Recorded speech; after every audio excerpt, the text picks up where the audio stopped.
Halo teman-teman, balik lagi di channel Bam Hadi Journey. Di video kali ini saya akan membahas tentang Kraepelin. Lebih jelasnya ya, tahapan pengisiannya, lalu penjelasan untuk apa dan efeknya pada saat bekerja seperti apa. Sebelum video ini dimulai, alangkah baiknya teman-teman buat klik tombol subscribe, like video ini, dan share ke teman-teman lain biar kita bisa bareng-bareng belajar, bareng-bareng tahu. Oke, nah, tinggalkan komentar ya kalau ada hal yang perlu ditanyakan. Oke. Tes Kraepelin ini merupakan sebuah tes kepribadian diri atau disebut juga tes psikologi.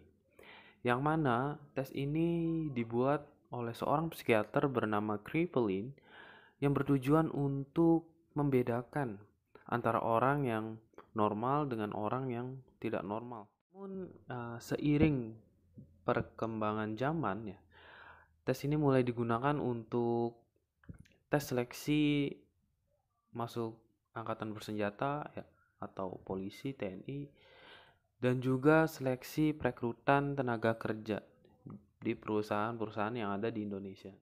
Menurut seorang tokoh yang bernama Dr. J.D. Ziu, tes ini termasuk dalam golongan tes yang digunakan untuk mengukur faktor-faktor khusus non-intelektual atau bisa dikatakan tes konsentrasi. Sedangkan menurut Psychological Test and Anesthesia, tes mengatakan bahwa tes Kraepelin adalah speed test yang aman. Tes ini memiliki ciri-ciri tidak adanya waktu yang cukup untuk menyelesaikan semua soal. Jadi, bisa dikatakan bahwa tes Kraepelin adalah sebuah tes yang tidak diharapkan para pesertanya dapat menyelesaikan sepenuhnya pada setiap lajur soal. Dan yang dilihat pada tes ini adalah bagaimana kecepatan kerja dari peserta tes. Sebenarnya tes ini tidak hanya digunakan untuk mengetahui kecepatan kerja saja, melainkan juga ada banyak faktor lain dari tes ini. Misalnya saja konsentrasi, ketelitian, hingga kestabilan dalam bekerja. Pun aspek-aspek tes Kraepelin.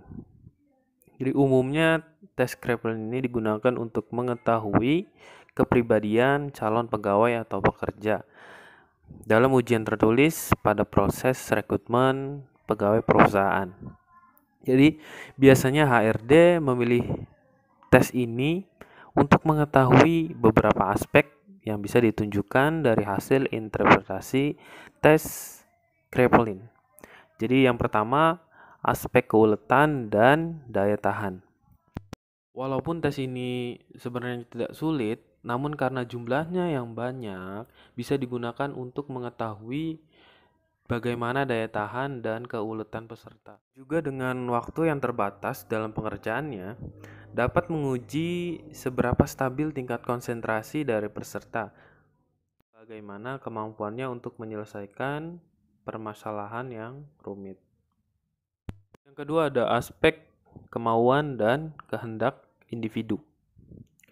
Tes Kraepelin dapat digunakan untuk mengukur kemampuan dan bagaimana motivasi seseorang untuk mengerjakan hal-hal yang pelik yang biasanya berkaitan dengan angka, pola perhitungan, operasi matematika, middle hingga advance. Yang ketiga ada aspek emosi. Kebanyakan dari tes psikotes memang digunakan untuk mengetahui bagaimana kestabilan emosi seseorang. Dan juga dalam tes Kraepelin, ini bisa digunakan untuk mengukur kemampuan peserta dalam mengendalikan dan meredam emosi diri saat berada pada kondisi ditekan dengan pekerjaan. Keempat, ada aspek penyesuaian diri. Jadi hasil dari tes Kraepelin menunjukkan bahwa seseorang dapat menyesuaikan diri dengan cepat dan beradaptasi pada pekerjaan-pekerjaan yang mungkin dirasa baru. Jadi tidak semua orang memiliki kemampuan adaptasi yang baik dan cepat. Yang kelima, ada aspek stabilitas diri. Dalam tes Kraepelin terdiri dari beberapa tingkatan ya teman-teman. Sehingga dari rangkaian tes ini dapat digunakan untuk menunjukkan bagaimana tingkat stabilitas seseorang. Jadi kan tuh tiap baris tuh ya, tiap baris. Nah, mungkin dari tiap baris tersebut menjadikan penilaian bagi HRD atau penguji. Setelah beberapa pemaparan tadi, kita langsung saja masuk ke soalnya teman-teman. Let's go. Baik teman-teman, di sini ada soal dari psikotes Kraepelin-nya. Jadi Kraepelin sendiri terdiri antara barisan angka-angka dengan nominal 0 sampai 9, yang mana pengerjaannya yaitu dijumlahkan dari yang paling bawah ke paling atas, dari bawah ke atas. Yang mana pengisiannya dimulai dari ujung di paling kiri. Saya tunjukkan dengan pulpen. Nah, dari pengisian tersebut, setiap jalur atau setiap baris memiliki waktu yang berbeda-beda, yang mana kita diharuskan mengisi dari bawah ke atas di tiap barisnya. Misal di baris pertama kita diberi waktu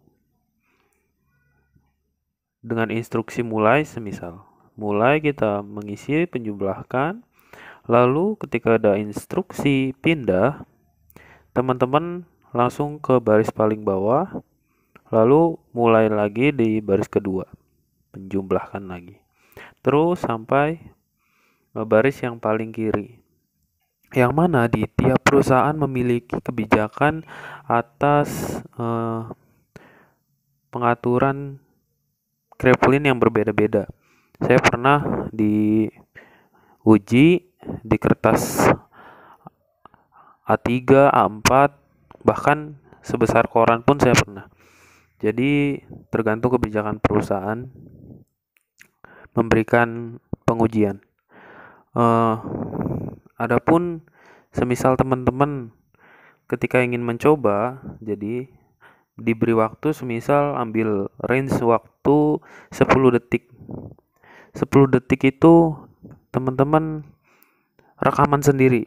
Nah, setiap 10 detik teman-teman bilang ganti gitu loh. Tiap kelipatan 10 ganti gitu. Nah, itu teman-teman bisa buat belajar sendiri, patokan sendiri gitu.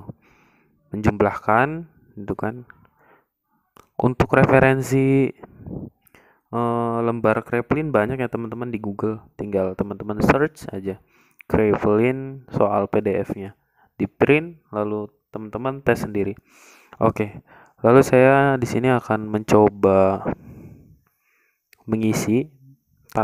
Bagaimana saya mengisinya? Oke. Jadi untuk pengisian sendiri ya teman-teman, kalau bagi saya di Kraepelin ini semisal saya menjumlahkan di angka 5 tambah 1, 6. Ketika mata saya sudah sini udah selesai, mata saya langsung ke atas.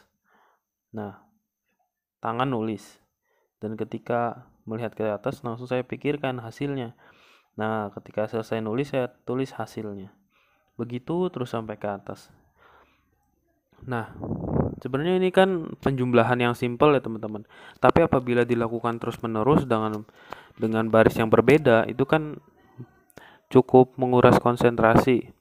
Nah, tips dari saya untuk mengerjakannya, yang pertama, teman-teman jangan terburu-buru. Di baris pertama, teman-teman jangan terburu-buru ngisi terus sampai atas gitu. Eh, sabar saja, artinya jangan terlalu terburu-buru. Konsentrasi, fokus, mengerjakan. Nah, kuncinya konsentrasi agar ketika masuk ke baris yang ke tengah, ya, itu teman-teman masih stabil, masih bisa berkonsentrasi dengan baik. Apabila sampai ke tengah teman-teman hilang pecah konsentrasi, itu yang menjadi pertimbangan nantinya hasilnya. Dan ketika hasilnya dapat, teman-teman nanti bisa bisa tergambarkan grafiknya, bisa tergambar grafik di situ. Oke, kita lanjut ke penjelasan hasil ya dari psikotes ini. Jadi teman-teman, baiknya teman-teman nyoba sendiri ya, untuk ya mulai 10 detik gitu kan, ataupun 15 detik, nyoba sendiri baiknya. Sekarang kita bahas terkait interpretasi tes Kraepelin. Mengacu pada pengertian tes Kraepelin di mana hasilnya menunjukkan grafik, maka secara sederhana interpretasi dari tes Kraepelin ditunjukkan dengan yang pertama, jika hasilnya ditunjukkan dengan grafik yang datar, berarti maka menunjukkan kepribadian dari orang yang bersangkutan dapat bekerja dengan stabil atau tidak mudah terpengaruh dengan lingkungan. Yang kedua, jika hasil ditunjukkan dengan berupa grafik yang naik, maka dapat memperlihatkan karakter yang bersangkutan memiliki potensi untuk berprestasi selama bekerja. Bila ditunjukkan grafiknya menurun, maka menunjukkan karakter yang bersangkutan kurang berprestasi, mudah lelah, mudah jenuh, dan bosan terhadap pekerjaan. Jika hasil yang ditunjukkan berupa grafik yang seimbang, maka menunjukkan kepribadian yang bersangkutan kurang stabil dalam bekerja. Teman-teman, mungkin ya pemaparannya ada yang kurang lengkap, mungkin bisa ditambahin lah di kolom komentar. Kita berbagi pengalaman, berbagi wawasan, dan mungkin cuman itu yang bisa saya bagikan. Dan bagaimana hasilnya teman-teman? Apakah grafiknya menurun? Apakah bisa meningkat? Saran saya untuk Kraepelin ini teman-teman lebih diseringin lagi lah. Ibaratnya walaupun angkanya itu saja, kita harus benar-benar pada posisi yang positif, artinya memiliki good vibe lah ketika mengerjakan gitu kan, biar terkesan ketika mengerjakan itu stabil, konsentrasi penuh. Nah, itu yang paling penting. Jangan lupa ketika tes makan dulu ya, biar konsentrasi. Nanti potongnya kempong, kencot. Nah, itu susah buat konsentrasi. Teman-teman, mungkin segitu aja dari video pembahasan Kraepelin ini. Untuk video selanjutnya, enaknya bahas psikotes apa ya? Kalau itu, teman-teman bisa kasih saran di kolom komentar, oke? Gak bosan-bosan, jangan lupa buat subscribe channel ini, klik tombol merah di situ, aktifkan loncengnya, juga like video ini dan share ke teman-teman lain untuk kita bareng-bareng belajar, bareng-bareng tahu, dan berbagi pengalaman. Oke, see you di next videos. Bye-bye.